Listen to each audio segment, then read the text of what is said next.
Nih sebelah gua duitnya 3 tahun lalu paling baru ratusan juta gitu. Sekarang duitnya udah triliunan. Cuma dalam 3 tahun doang. Terus gua, hah? Kok cepet banget?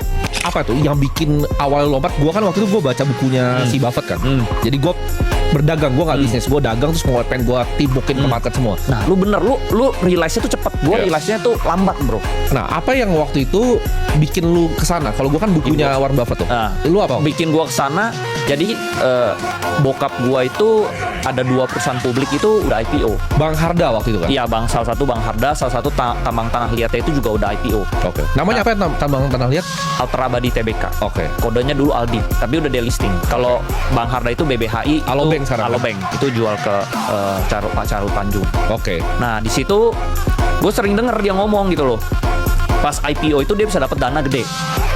Jadi sekilas-sekilas tuh, IPO itu menguntungkan ya. Iya. Nah, lalu teman-temannya dia itu rata-rata perusahaannya publik, bro. Oke. Rata-rata yang punya bank di Indonesia itu teman dia juga. Jadi menurut gua circle dia lumayan bagus lah. Nah, lalu yang punya S1ware juga teman dia juga. Kawan lama grup? Kawan lama, teman dia juga. Nah, jadi teman dia tuh rata konglo-konglo lah.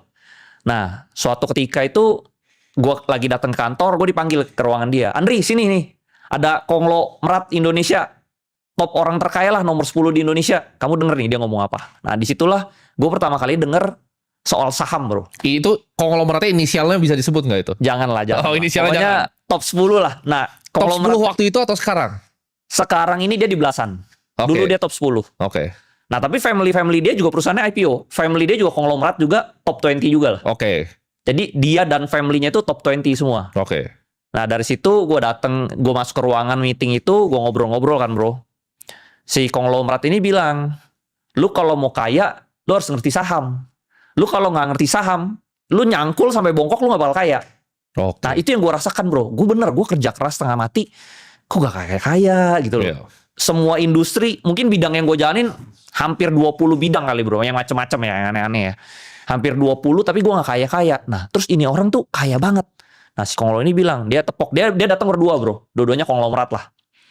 Nih, sebelah gue, duitnya 3 tahun lalu paling baru ratusan juta gitu loh.